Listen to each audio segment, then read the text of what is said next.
اچانک کمرے کا دروازہ دھماکے سے کھلا۔ وہ گھبرا کر اٹھ بیٹھا۔ دیکھا فوزی سراپا مسرت اور خوشی بنی ہوئی تھی۔ وہ دوڑتی آئی اور اس کے پاس بیٹھ کر اس نے سیف الدین کے دونوں ہاتھ پکڑ لیے۔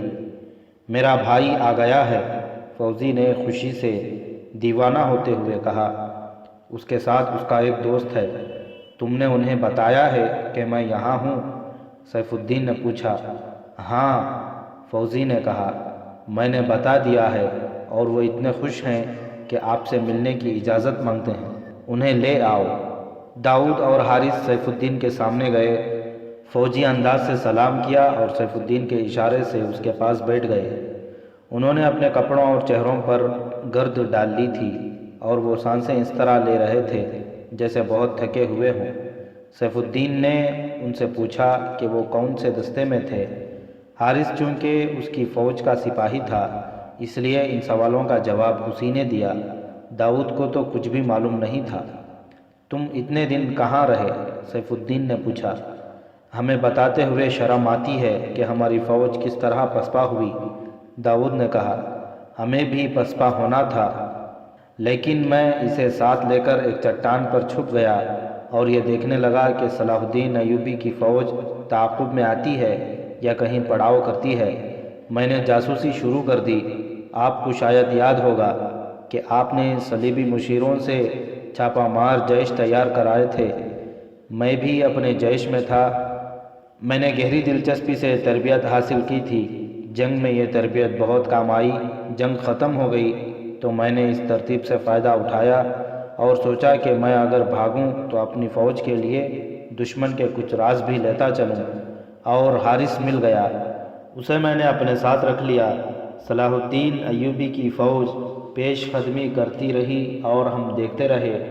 اگر ہمارے ساتھ 7-8 سپاہی ہوتے تو ہم شبخون مار مار کر اس فوج کا بہت نقصان کرتے۔ ہم نے صلاح الدین ایوبی کی فوج کو ترکمان کے علاقے میں پڑاؤ کرتے دیکھا ہے۔ فوج نے خیمے جس طرح گاڑے ہیں اس سے پتہ چلتا تھا جیسے فوج وہاں لمبے عرصے کے لیے ٹھہرے گی۔ مجھے بہت افسوس ہے کہ ہماری فوجیں گھبرا کر بھاگ آئی ہیں۔ اس سے پوچھیں، ہم نے دشمن کی فوج کی جو لاشیں دیکھی ہیں ان کی تعداد چند سو نہیں چند ہزار ہے، اور زخمیوں کا تو کوئی حساب نہیں۔ ہم نے رات کو ان کے خیمہ گاہ کے قریب جا کر دیکھا ہے۔ اللہ توبہ، زخمیوں کا کراہنا برداشت نہیں ہوتا تھا۔ یوں معلوم ہوتا تھا جیسے آدھی فوج زخمی ہے۔ امیر محترم، اللہ آپ کا اقبال بلند کرے۔ آپ بہتر جانتے ہیں کہ کیا کرنا چاہیے۔ ہم آپ کے غلام ہیں، جو حکم دیں گے بجا لائیں گے۔ میرا خیال ہے کہ صلاح الدین ایوبی کی فوج لڑنے کے قابل نہیں۔ اگر آپ اپنی فوج فوراً اکٹھی کر کے حملہ کر دیں تو صلاح الدین ایوبی کو آپ دمشق پہنچا سکتے ہیں۔ سیف الدین داؤد کی رپورٹ دلچسپی سے سن رہا تھا۔ وہ شکست خوردہ تھا، اس لیے وہ ایسی باتیں سننے کو ترس رہا تھا جو اسے تسکین دے سکیں کہ اسے شکست نہیں ہوئی اور وہ بھاگا نہیں، بلکہ اس کی فوج اور اس کی اتحادی گھبرا کر بھاگے تھے۔ داؤد اس کی یہ نفسانیاتی ضرورت پوری کر رہا تھا۔ یہ اس کی کمزوری تھی جس کے اثر سے داؤد کی باتیں اسے ذہنی سکون دے رہی تھیں۔ ہم موصل جا رہے تھے، داؤد نے کہا۔ اس حارث کا گاؤں راستے میں پڑتا تھا۔ یہ کہنے لگا کہ گھر والوں سے ملتے چلیں۔ ہم یہاں آئے تو اس کے محترم والد نے بتایا کہ آپ یہاں ہیں۔ یقین نہیں آیا۔ آپ کو یہاں دیکھ کر بھی ہمیں یقین نہیں آ رہا کہ آپ یہاں ہیں۔ ہم یہ باتیں آپ تک پہنچانا چاہتے تھے۔ خدا نے ہم پر بڑا ہی کرم کیا ہے۔ ہم تمہاری باتیں سن کر بہت خوش ہوئے ہیں، سیف الدین نے بادشاہوں کی طرح کہا۔ تمہیں اس بہادری کا انعام ملے گا۔ ہمارے لیے اس سے بڑا اور کیا انعام ہو سکتا ہے کہ ہم آپ کی برابری میں بیٹھے آپ کے ساتھ باتیں کر رہے ہیں، حارث نے کہا۔ ہم آپ کے لیے جانیں دے کر اپنی روحوں کو خوش کرنے کو بےتاب ہیں۔ معلوم ہوا ہے کہ آپ کے ساتھ کوئی اور بھی ہے، داؤد نے پوچھا۔ وہ دونوں چلے گئے ہیں، سیف الدین نے کہا۔ میں بھی چلا جاؤں گا۔ ہم پوچھنے کی جرات نہیں کر سکتے کہ آپ یہاں کیوں رکے ہوئے ہیں، حارث نے کہا۔ اور اب کہاں جا رہے ہیں؟ میں آپ سے بہت شرمسار ہوں کہ آپ کو میرے گھر والوں نے اس گندے سے کمرے میں رکھا ہے اور فرش پر بٹھا رکھا ہے۔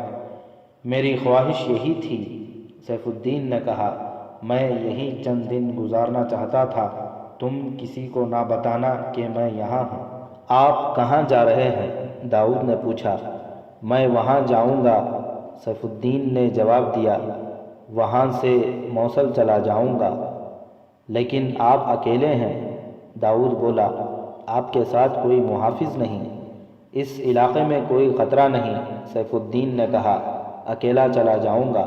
گستاخی کی معافی چاہتا ہوں، داؤد نے کہا، اس علاقے کو دشمن سے خالی نہ سمجھیں، جو میں جانتا ہوں وہ آپ نہیں جانتے۔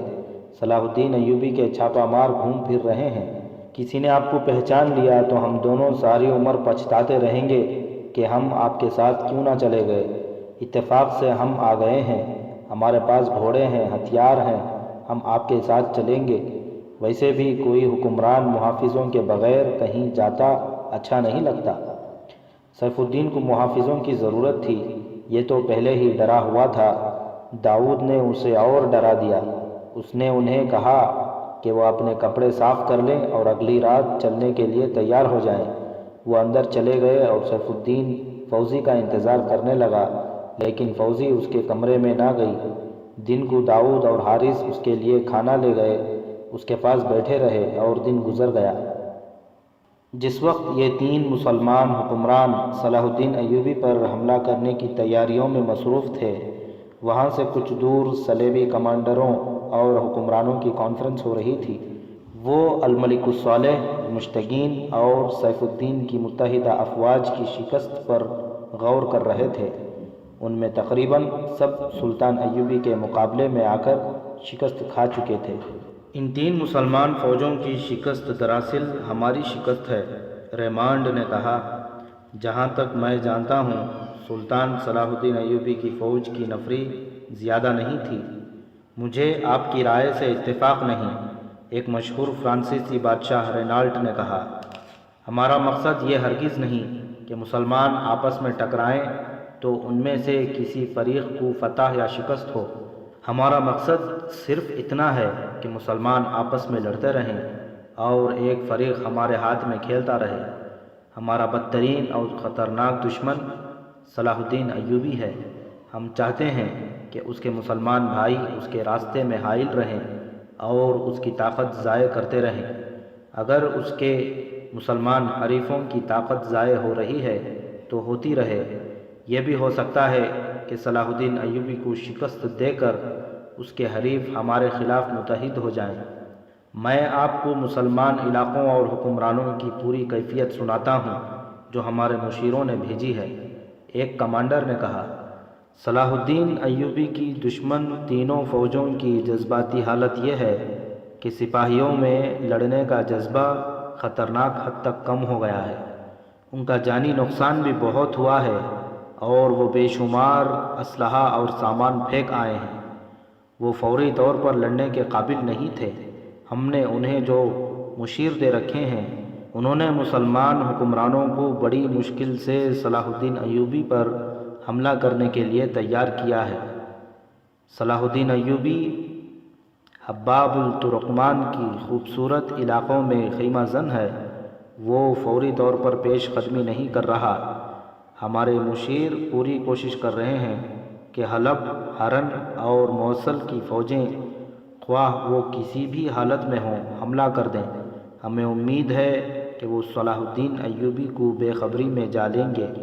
اسے مارنے کا ایک یہی طریقہ ہے، اور یہ طریقہ شاید کامیاب نہ ہو، اگسٹس نے کہا، کیونکہ ایوبی بے خبر کبھی نہیں بیٹھا۔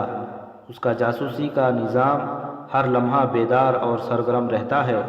اسے آنے والے واقعات اور حملوں کی اطلاع 2 دن پہلے مل جاتی ہے۔ ہمارے جو مشیر مسلمانوں کے ساتھ ہیں انہیں سختی سے ہدایات دو کہ اپنے جاسوسوں کو اور زیادہ تیز کر دیں اور ان کی تعداد بھی بڑھا دیں۔ انہیں یہ کام دیں کہ تمام علاقوں میں گھومتے پھرتے رہیں اور ایوبی کے جاسوسوں کو پکڑیں۔ جب مسلمان فوجیں حملے کے لیے کوچ کریں تو جاسوس اور چھاپا مار دور دور بکھر جائیں۔ جہاں کوئی مشکوک آدمی ادھر ادھر جاتا نظر آئے اسے پکڑ لیں، مسافروں کو بھی روک لیں۔ مقصد یہ ہے کہ ایوبی کو حملے کی خبر اس وقت ہو جب اس کے مسلمان بھائیوں کے گھوڑے اس کے خیمہ گاہ میں داخل ہو کر اس کی فوج کا کشت و خون شروع کر دیں۔ یہ اطلاع بھی ملی ہے کہ صلاح الدین ایوبی ان علاقوں سے جو اس کے قبضے میں ہیں فوج کے لیے بھرتی کر رہا ہے اور لوگ بھرتی ہو رہے ہیں۔ ایک اور کمانڈر نے کہا، یہ سلسلہ رکنا چاہیے۔ اس کا ایک طریقہ تو یہ ہے جو ہم پہلے سے اختیار کر رہے ہیں کہ اس پر جلدی حملہ کرایا جائے تاکہ اسے تیاری کی مہلت نہ ملے۔ دوسرا طریقہ یہ ہے کہ ان علاقوں میں اخلاقی تقریب کاری کی وہی مہم چلائی جائے جو ہم نے مصر میں چلائی تھی۔ یہ صحیح ہے کہ ہمارے بہت سے آدمی اور کئی ایک کارآمد اور قیمتی لڑکیاں پکڑی گئیں اور ماری گئی ہیں، لیکن یہ قربانی تو دینی ہی پڑے گی۔ ہم بھی تو مرتے ہیں، صلیب کی خاطر ہمیں خود بھی مرنا ہے اور اپنی اولاد کو بھی مروانا ہے۔ مسلمانوں کے ذہنوں پر حملہ ضروری ہے۔ میں اعتراف کرتا ہوں کہ ہم صلاح الدین ایوبی کو اس خطے سے بے دخل نہیں کر سکے۔ اس نے مصر میں پاؤں جما لیے ہیں اور یہاں بھی آ گیا ہے۔ اس کی کامیابی کی ایک وجہ یہ ہے کہ وہ میدان جنگ کا استاد ہے، دوسری وجہ یہ کہ وہ انتظامیہ کا ماہر ہے، اور تیسری بنیادی وجہ یہ ہے کہ اس نے اپنے سپاہیوں میں قومیت اور مذہب کا جنون پیدا کر رکھا ہے۔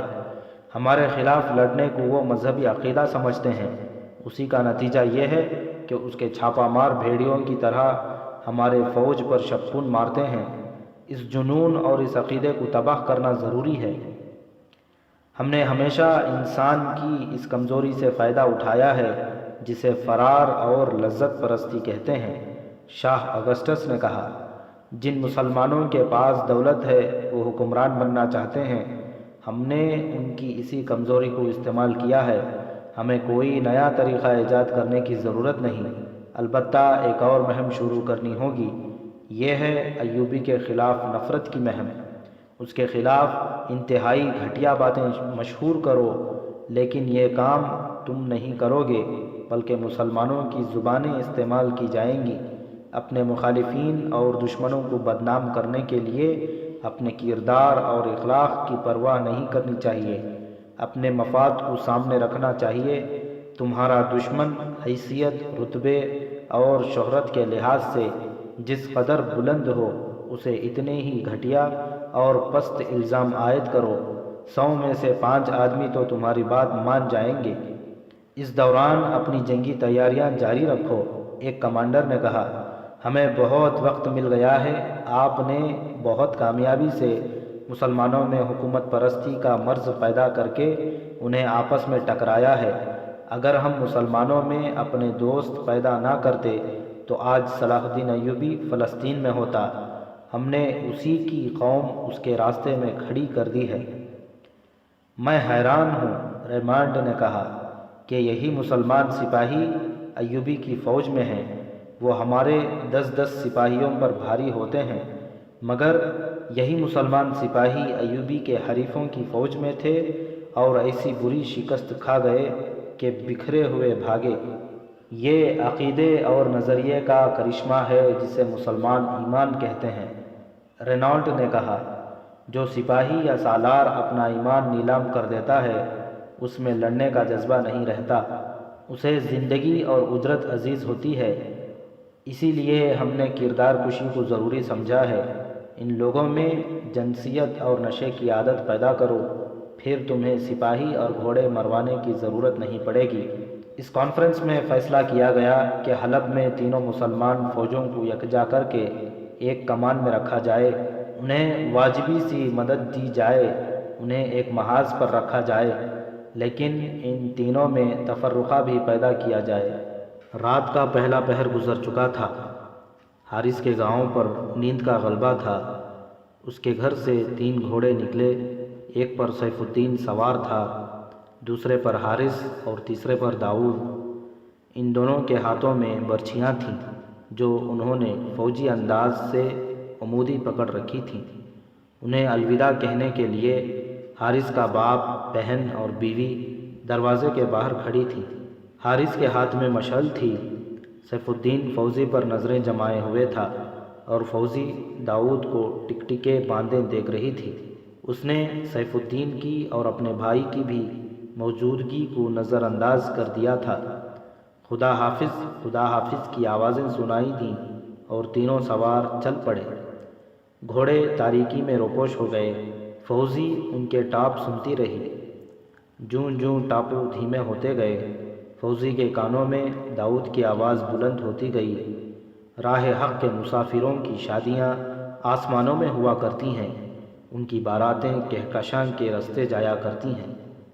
وہ جب اندر جا کر سونے کے لیے لیٹی تو بھی اس کے گرد داؤد کے یہی الفاظ گونج رہے تھے۔ اچانک یہ سوال اس کے ذہن میں آیا، کیا میں داؤد کے ساتھ شادی کرنا چاہتی ہوں؟ وہ شرمسار سی ہو گئی۔ پھر اسے اپنے آپ پر غصہ آنے لگا۔ اسے داؤد کے یہ الفاظ یاد آئے، راستے میں خون کی ندی بھی ہے جس پر کوئی پل نہیں۔ اس کے ذہن میں خون موجیں مارنے لگا۔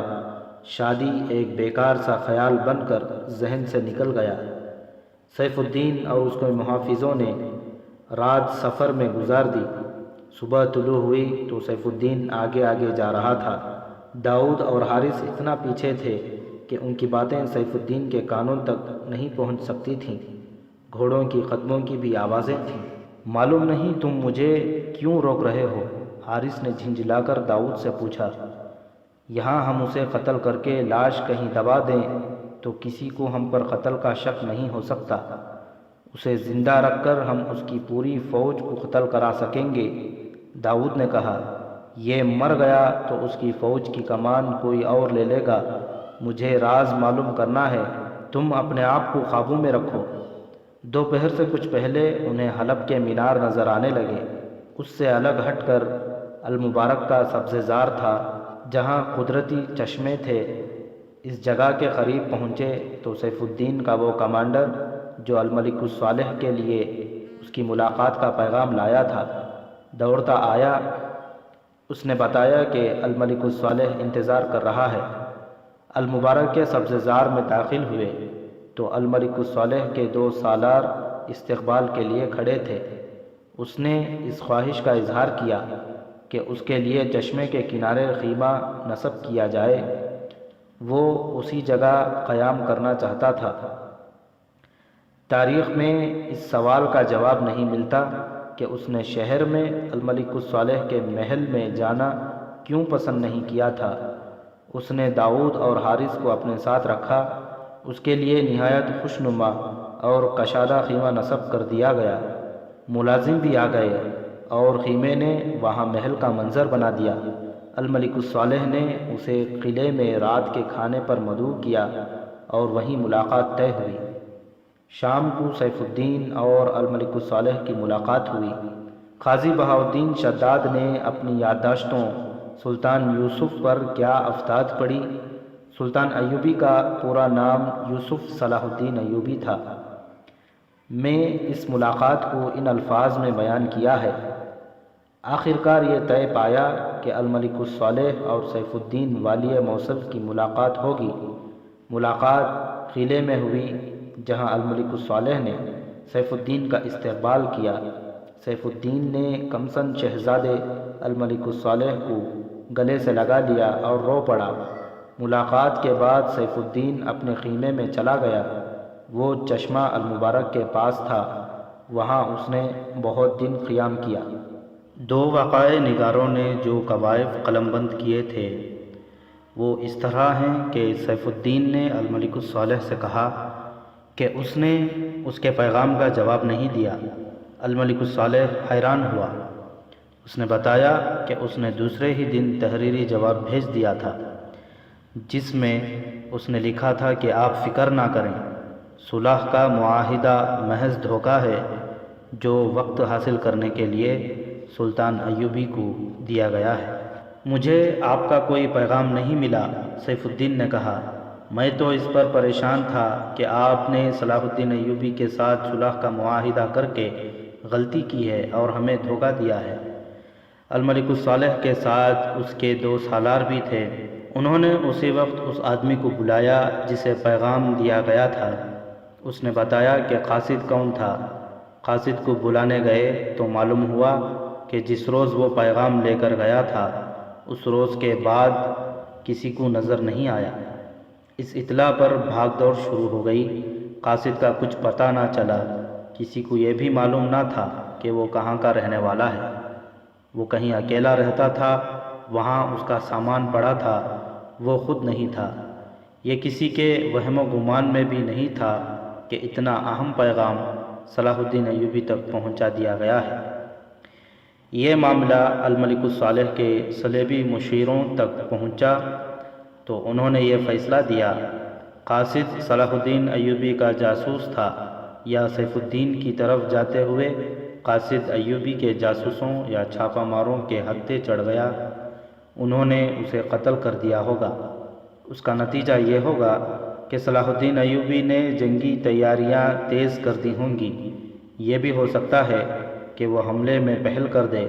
اس کا علاج یہ ہے کہ تینوں فوجوں کو فوراً اکٹھا کیا جائے اور ایوبی پر حملہ کر دیا جائے۔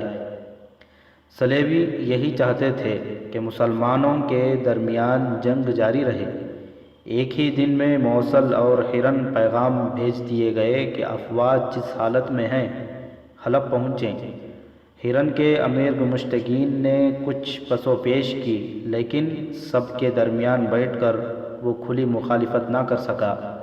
یہ فیصلہ بھی کیا گیا کہ تینوں افواج ایک ہائی کمانڈ کے تحت ہوں گی اور سپریم کمانڈ سیف الدین ہوگا۔ گمشتگین نے اپنی فوج شامل تو کر دی، لیکن خود حلب میں رہنا پسند کیا۔ صاف ظاہر تھا کہ وہ سیف الدین کے ماتحت نہیں رہنا چاہتا۔ 2-3 دنوں میں تینوں فوجیں حلب میں جمع ہو گئی۔ صلیبیوں نے اسلحہ اور سامان بھیج دیا تھا۔ انہوں نے مزید سامان کا وعدہ کیا اور افواج کو کوچ کرا دیا۔ حملے کا پلان عجلت میں بنایا گیا تھا۔ کوچ کو پوشیدہ رکھنے کے لیے نقل و حرکت رات کو کی گئی، دن کو پڑاؤ کرنا تھا۔ اس کے علاوہ یہ انتظام بھی کیا گیا کہ چھاپہ ماروں کی خاصی تعداد کوچ کے راستے دائیں بائیں اس ہدایت کے ساتھ پھیلا دی گئی کہ کوئی مسافر بھی نظر آئے تو اسے پکڑ کر حلب بھیج دو تاکہ فوج کا کوچ خفیہ رہے۔ کوچ سے پہلے سیف الدین نے داؤد اور حارث کو بلایا، انہیں شاباش دی اور کہا کہ انہوں نے مشکل کے وقت اس کا ساتھ دیا ہے، جنگ کے بعد انہیں ترقی ملے گی اور انعام بھی۔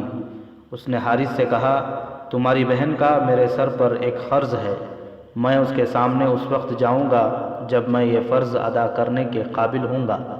حارث کو حیرت میں دیکھ کر اس نے کہا، فوزی نے کہا تھا کہ سلطان صلاح الدین ایوبی کی تلوار لے کر اس کے گھوڑے پر سوار ہو کر آؤ گے تو میں تمہارے ساتھ چلوں گی۔ حارث، میں اگر فاتح واپس آیا تو تمہاری بہن موصل کی ملکہ ہوگی۔ انشاءاللہ، حارث نے کہا، ہم آپ کو فاتح لائیں گے۔ کیا تینوں فوجیں اکٹھی کی جا رہی ہیں؟ ہاں، سیف الدین نے جواب دیا، اور میں تینوں کا سالار اعلیٰ ہوں۔ زندہ باد، داؤد نے کہا۔ اب بھاگنے کی باری صلاح الدین ایوبی کی ہے۔ داؤد اور حارث نے غلامانہ انداز سے جوشیلی باتیں کر کے اور فوزی کا نام بھی بار بار لے کر اس سے پلان کا خاکہ بھی معلوم کر لیا اور نقل و حرکت کا انداز بھی پوچھ لیا۔ تم دونوں اپنی فوج میں چلے جاؤ، سیف الدین نے کہا، میرا محافظ دستہ آ گیا ہے، میں تم دونوں کو ہمیشہ یاد رکھوں گا۔ تینوں فوجوں کا کوچ رات کو ہوا۔ داؤد اور حارث موصل کی ایک فوج کے جیش میں شامل ہو گئے تھے۔ حارث کو تو کئی سپاہی جانتے تھے کیونکہ وہ اسی فوج کا تھا۔ داؤد کے متعلق حارث نے بتایا کہ والی موصل کا بھیجا ہوا آدمی ہے۔ کوچ کی حالت میں کسی نے داؤد کے متعلق چھان بین نہ کی۔ رات کو تینوں فوجیں 3 کالموں میں چلتی رہیں۔ آدھی رات کے بعد علاقہ چٹانی آ گیا، جہاں کئی جگہوں پر کالم کی ترتیب گڑبڑ ہو گئی۔ داؤد نے حارث سے کہا، یہاں سے نکلو، موقع اچھا ہے۔ رات کے اندھیرے سے فائدہ اٹھاتے ہوئے دونوں نے گھوڑے آہستہ آہستہ ایک طرف کرنے شروع کر دیے اور فوج سے دور ہٹتے گئے۔ داؤد کی اسکیم یہ تھی کہ دور جا کر گھوڑے سرپٹ دوڑا دیں گے۔ دن کو تینوں افواج پڑاؤ کریں گی اور وہ دونوں ترکمان پہنچ جائیں گے اور صلاح الدین ایوبی کو حملے کی خبر دے دیں گے۔ اس طرح اسے حملے کی اطلاع ایک دن پہلے مل جائے گی اور وہ دشمن کے استقبال کا انتظام کرے گا۔ داؤد کو اپنی اسکیم کی کامیابی پر مکمل اعتماد تھا، مگر اسے یہ معلوم نہیں تھا کہ ارد گرد کے علاقے میں چھاپہ مار اور جاسوس پھیلا دیے گئے ہیں۔ وہ دونوں دور دائیں طرف نکل گئے۔ جب دیکھا کہ فوج سے بہت دور محفوظ فاصلے پر آ گئے ہیں تو انہوں نے ترکمان کا رخ کر لیا، لیکن گھوڑے دوڑائے نہیں، رفتار ذرا تیز سی کر دی۔ وہ گھوڑوں کو تھکانے سے بھی گریز کر رہے تھے، کیونکہ انہیں منزل تک رکے بغیر پہنچنا تھا۔ رات گزرتی جا رہی تھی، صبح کا اجالا نکھرنے لگا تو داؤد گھوڑے سے اترا اور ایک ٹیلے پر چڑھ گیا۔ اس طرف دیکھنے لگا جدھر افواج جا رہی تھی۔ اسے دور گرد کے سوا کچھ نظر نہ آیا۔ اسے اطمینان ہو گیا کہ وہ افواج سے بہت دور ہیں، مگر اس کی غلطی تھی، اسے کوئی دیکھ رہا تھا۔ نیچے آ کر گھوڑے پر سوار ہوا اور دونوں نے گھوڑوں کی رفتار تیز کر دی۔ یہ ٹیلوں اور ریتیلی چٹانوں کا علاقہ تھا۔ وہ دو ٹیلوں کے درمیان سے گزر رہے تھے۔ آگے موڑ تھا، وہ موڑ پر پہنچے تو آگے سے 4 گھوڑ سوار آ گئے۔ چاروں نے برچھیاں ان کی طرف کر دیں اور وہ رک گئے۔ گھوڑوں سے اترو، گھوڑ سوار نے رعب سے کہا۔ ہم مسافر ہیں، داؤد نے کہا۔ مسافر موصل کی فوج کی وردی میں نہیں ہوا کرتے، گھوڑ سوار نے کہا۔ مسافروں کے پاس یہ ہتھیار نہیں ہوا کرتے جو تم نے اٹھا رکھے ہیں۔ تم جو کوئی بھی ہو، تمہیں ہمارے ساتھ چلنا ہوگا، ہم تمہیں چھوڑ نہیں سکتے، گھوڑے موڑو۔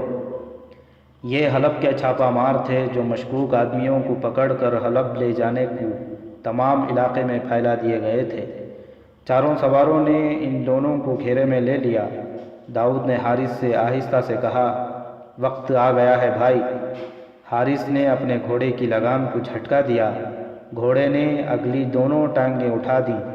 حارث نے ایڑ لگائی، گھوڑے نے جست لگائی۔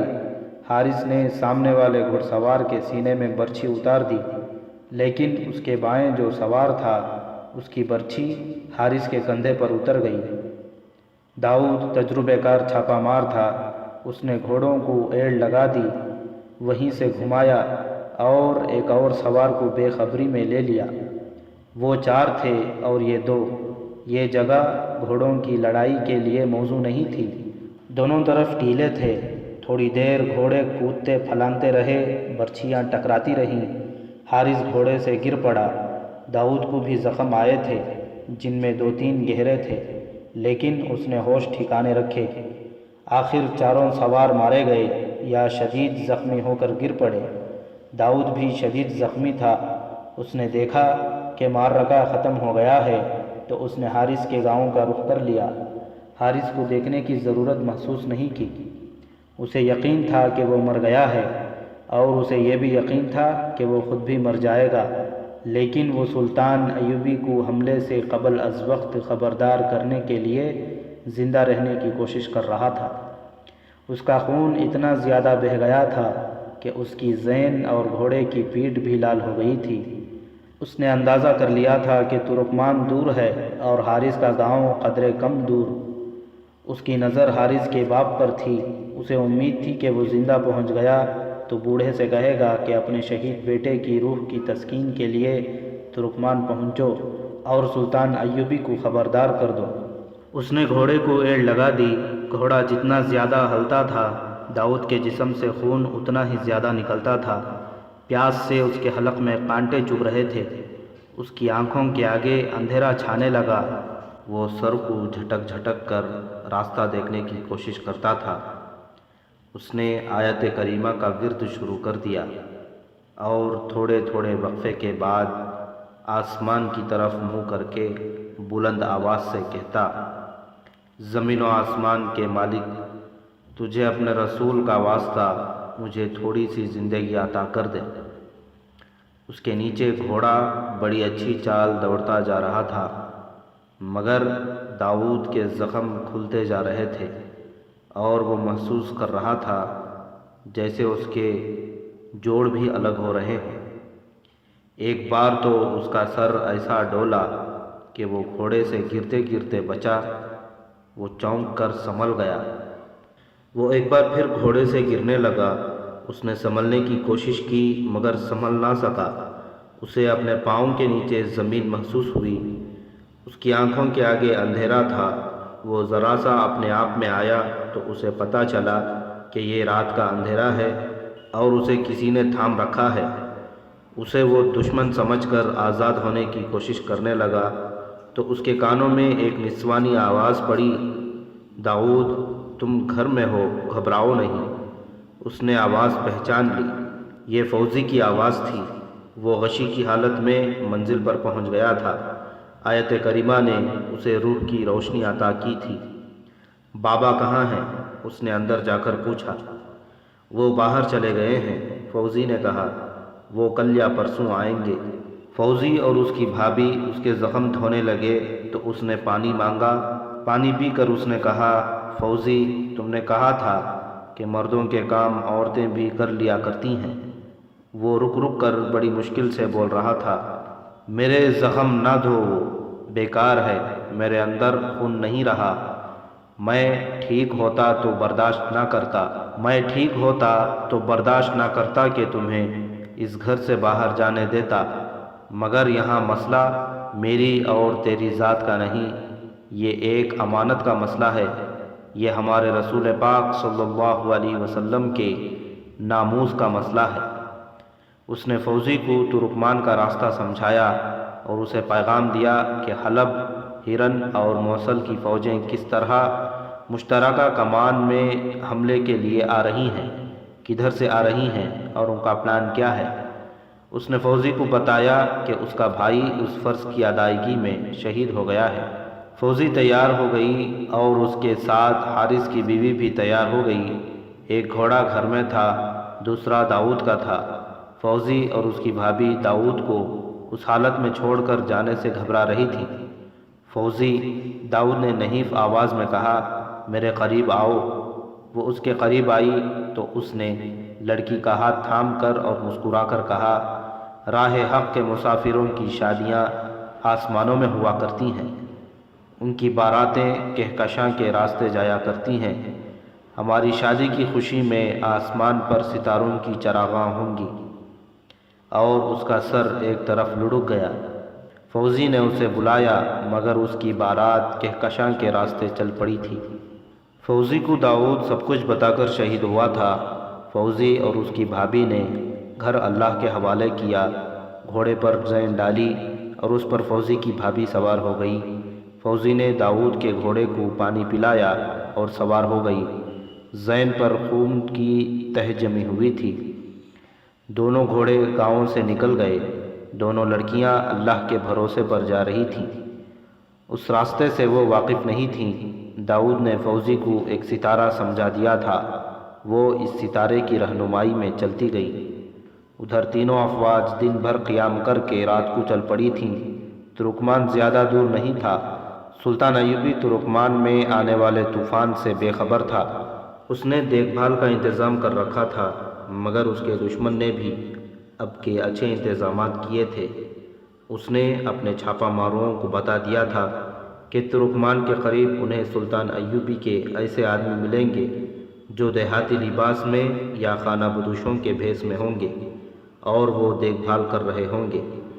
مورخ لکھتے ہیں کہ صلاح الدین ایوبی کا اس طوفان سے بچنا ممکن نظر نہیں آتا تھا۔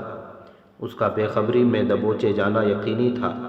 اپنے سالاروں سے وہ کہہ رہا تھا، حلب، ہرن اور موصل والے اتنی جلدی حملہ کرنے کے قابل نہیں ہو سکتے، حالانکہ اسے سیف الدین کی طرف الملک الصالح کا بھیجا ہوا پیغام مل گیا تھا۔ فوزی اور اس کی بھابھی پر جیسے دیوانگی طاری تھی، انہیں یہ احساس ہی نہیں تھا کہ وہ مستورات ہیں اور ان کے راستے میں کیسے کیسے خطرے ہیں۔ رات انہوں نے گھوڑوں پر گزار دی۔ صبح کا نور پھیلنے لگا تو وہ ٹیلوں اور ریتیلی چٹانوں کے قریب سے گزر رہی تھی۔ فوزی نے ایک چٹان کے سہارے ایک آدمی کو بیٹھے دیکھا۔ اس کے کپڑے خون سے لال ہو گئے تھے، اس کا سر ڈھلک گیا تھا۔ فوزی نے اپنے بھابھی سے کہا کہ کوئی زخمی معلوم ہوتا ہے، لیکن رکیں گے نہیں، معلوم نہیں کون ہے، انہیں اس کے قریب سے گزرنا تھا۔ وہ آدمی اٹھنے کی کوشش کر رہا تھا۔ گھوڑے قریب گئے تو فوزی نے چیخ کر کہا، حارث، اور وہ گھوڑے سے کود گئی۔ وہ حارث تھا، وہ شہید نہیں ہوا تھا، لیکن اس کا زندہ رہنا بھی معجزہ تھا۔ اس کے جسم پر برچھیوں کے بہت سے زخم تھے۔ لڑکیوں نے گھوڑوں کے ساتھ پانی کے چھوٹے چھوٹے مشکیزیں باندھ رکھے تھے۔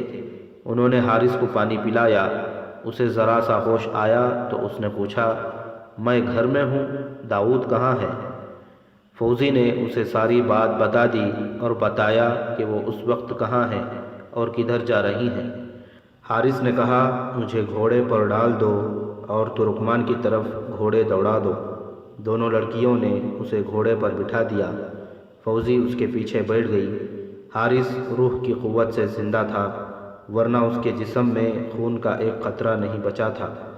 یہ فرض کی لگن کا کرشمہ تھا۔ فوزی نے اس کی پیٹھ اپنے سینے سے لگا رکھی تھی اور اسے ایک بازو میں پکڑا ہوا تھا۔ وہ سرگوشیوں میں فوزی کو راستہ بتا رہا تھا۔ سلطان ایوبی کی دشمن افواج سیف الدین کی کمان میں ترکمان کے قریب پہنچ رہی تھیں۔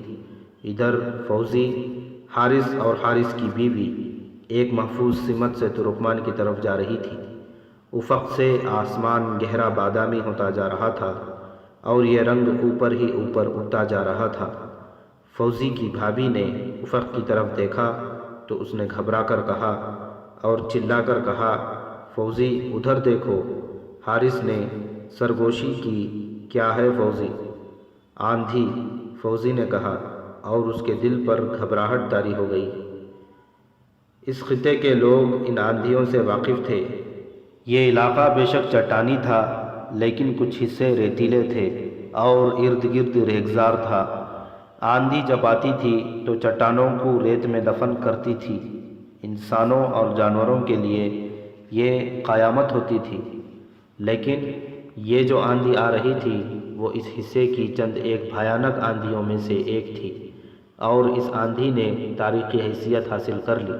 میجر جنرل ریٹائرڈ محمد اکبر خان رنگروڈ نے اپنی انگریزی کتاب گوریلا وارفیئر میں چند ایک یورپی مورخوں اور مسلمان وقائع نگاروں کے حوالے دے کر لکھا ہے، جس روز الملک الصالح کو مشتگین اور سیف الدین کی متحدہ فوج سلطان صلاح الدین ایوبی پر بے خبری میں حملہ کرنے کے لیے ترکمان کے قریب پہنچ گئی تو ایسی آندھی آئی کہ اپنی ناک سے ایک بالشت آگے کچھ نظر نہیں آتا تھا۔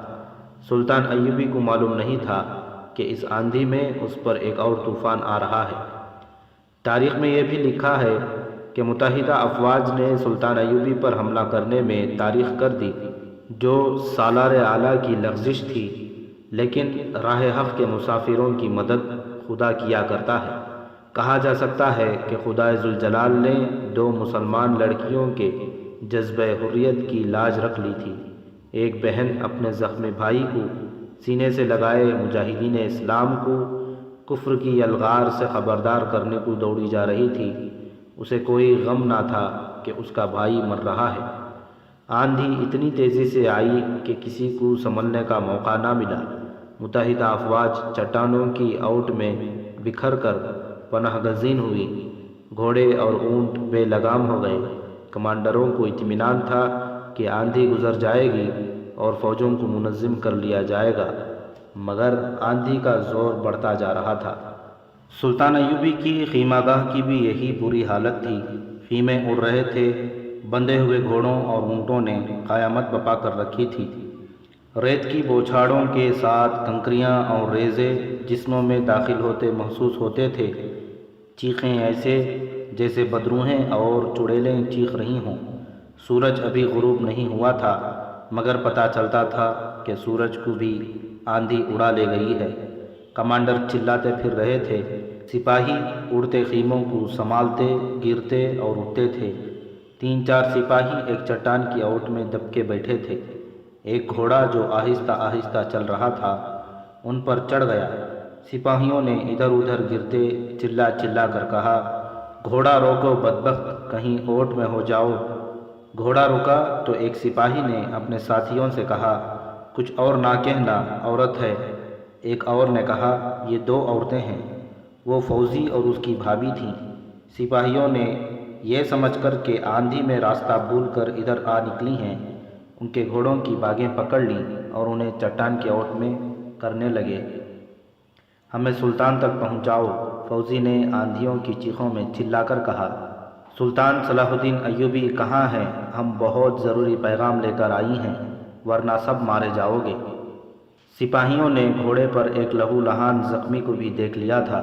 انہوں نے گھوڑوں کی باگیں پکڑیں اور بڑی ہی مشکل سے سلطان ایوبی کے خیمے تک پہنچے، مگر وہاں کوئی خیمہ نہیں تھا، خیمہ اڑ گیا تھا۔ ایک کمانڈر نے دیکھ لیا اور لڑکیوں کو سلطان ایوبی تک لے گیا۔ سلطان ایک عمودی چٹان کی اوٹ میں بیٹھا تھا۔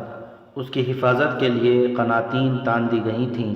لڑکیوں کو دیکھ کر سلطان ایوبی تیزی سے اٹھا۔ سب سے پہلے حارث کو گھوڑے سے اتارا گیا، وہ ابھی زندہ تھا۔ لڑکیاں گھوڑوں سے اتریں اور تیزی سے بولتے ہوئے فوزی نے سلطان ایوبی کو بتایا کہ متحدہ فوج حملے کے لیے آ گئی ہیں۔ حارث نے سرگوشیوں میں ضروری باتیں بتائیں اور وہ بولتے بولتے ہمیشہ کے لیے خاموش ہو گیا۔ اس سے کچھ دیر بعد آندھی کا زور تھمنے لگا۔ سلطان ایوبی نے اپنے سالاروں کو بلایا اور حکم دیا کہ خیمے سنبھالنے کی ضرورت نہیں، سپاہیوں کو جیشوں اور دستوں میں اکٹھا کرو، چھاپہ مار دستے فوراً بلاؤ۔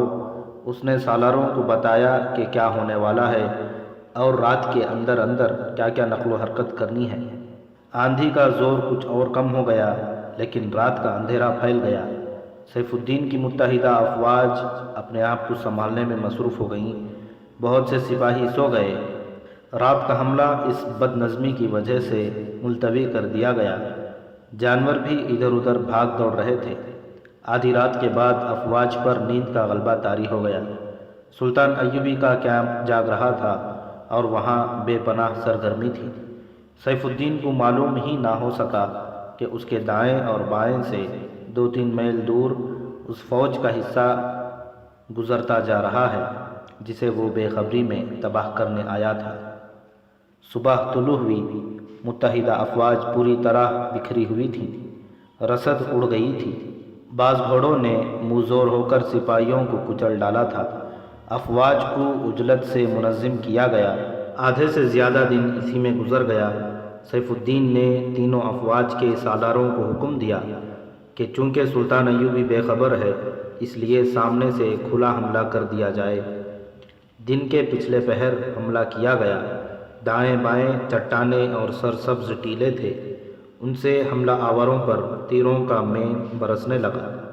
سامنے سے آگ کے گولے آنے لگے۔ آتش گیر سیاہ کے ہنڈیاں گرتی اور پھٹتی تھیں۔ سیال مادہ بکھیر جاتا تھا۔ اس پر جب منجنیقوں کے پھینکے ہوئے آگ کے گولے گرتے تھے تو زمین مہیب شعلے اگلتی تھی۔ حملہ رک گیا۔ سیف الدین نے افواج کو پیچھے ہٹا لیا اور حملے کی ترتیب اور سکیم بدل دی، مگر اس کی افواج پیچھے ہٹیں تو عقب سے ان پر ایسا شدید اور تیز حملہ ہوا کہ افواج کا شیرازہ بکھر گیا۔ یہ حملہ سلطان ایوبی کے اپنے مخصوص سٹائل کا تھا۔ حملہ آوروں کی تعداد تھوڑی تھی۔ گھوڑے سرپٹ دوڑتے آئے، سواروں کی برچھیاں اور تلواریں چلیں اور وہ غائب ہو گئے۔ ایسے ہی حملے پہلوؤں پر ہوئے۔ سیف الدین کی مرکزی کمان ختم ہو گئی۔ رات آئی، حملے رات کو بھی جاری رہے۔ سیف الدین اور پیچھے ہٹا تو اس پر تیروں کی بوچھاڑیں آنے لگیں۔ سلطان ایوبی کے چھاپہ مار رات بھر سرگرم رہے۔ صبح ابھی دھندلی تھی جب سلطان ایوبی نے ایک چٹان پر چڑھ کر میدان جنگ کی کیفیت دیکھی۔ اس کے سامنے اب جنگ کا آخری مرحلہ تھا۔ اس نے قاصد کو اپنے ریزرو دستوں کے کمانڈروں کی طرف دوڑا دیا۔ تھوڑی ہی دیر میں سرپٹ دوڑتے گھوڑوں نے زمین ہلا ڈالی۔ پیادہ دستے دائیں اور بائیں سے نکلے۔ اللہ اکبر کے نعروں سے آسمان پھٹنے لگا۔ سیف الدین کی افواج اس قابل نہیں رہی تھیں کہ اس حملے کی تاب لا سکتی۔ گھیرا بھی تھا اور گھیرا مکمل تھا۔ سامنے سے شدید حملہ آ گیا۔ سیف الدین کی افواج کا جذبہ تو ختم ہو ہی چکا تھا، خود سیف الدین دل چھوڑ بیٹھا۔ وہ دیکھ رہا تھا کہ کمان اس کے ہاتھ سے نکل گئی ہے اور افواج لڑنے کے قابل نہیں رہی۔ سوار زخمی سپاہیوں کو روند رہے تھے۔ آخر انہوں نے فردن فردن ہتھیار ڈالنے شروع کر دیے۔ سلطان ایوبی کی وہ فوج جو سیف الدین کے عقب میں تھی آگے آ رہی تھی۔ دائیں بائیں سے چھاپا مار ہلے پر ہلہ بول رہے تھے۔ سیف الدین کی افواج شکنجے میں پھنس گئی تھی۔ سیف الدین کے مرکز تک پہنچے تو وہاں شراب کی سراہیوں کے سوا کچھ بھی نہیں تھا۔ وہاں سے جو قیدی پکڑے گئے انہوں نے بتایا کہ ان کا سالار اعلیٰ آخری بار ایک چٹان کی اوٹ میں دیکھا گیا تھا، پھر نظر نہیں آیا۔ اسے سلطان ایوبی کے حکم سے بہت تلاش کیا گیا مگر وہ کہیں بھی نظر نہ آیا۔ وہ نکل گیا تھا۔ اپنی افواج کو سلطان ایوبی کے رحم و کرم پر چھوڑ کر وہ بھاگ گیا تھا۔ رات ایک خیمے میں جو ترکمان کے سبزے زار میں خاص طور پر نصب کیا گیا تھا، فوزی اپنے بھائی کی لاش کے پاس بیٹھی کہہ رہی تھی، میں نے خون کی ندی پار کر لی ہے جس پر کوئی پل نہیں ہوتا۔ حارث، میں نے تمہارا فرض ادا کر دیا ہے۔ سلطان ایوبی اس خیمے میں داخل ہوا تو فوزی نے پوچھا، سلطان کیا خبر ہے؟ میرے بھائی کا خون رائے گاں تو نہیں گیا؟ اللہ نے دشمن کو شکست دی ہے۔ تم فاتح ہو میری عزیز بچی، تم۔ اور سلطان ایوبی کی آواز رقت میں دب گئی، اس کے آنسو بہہ نکلے۔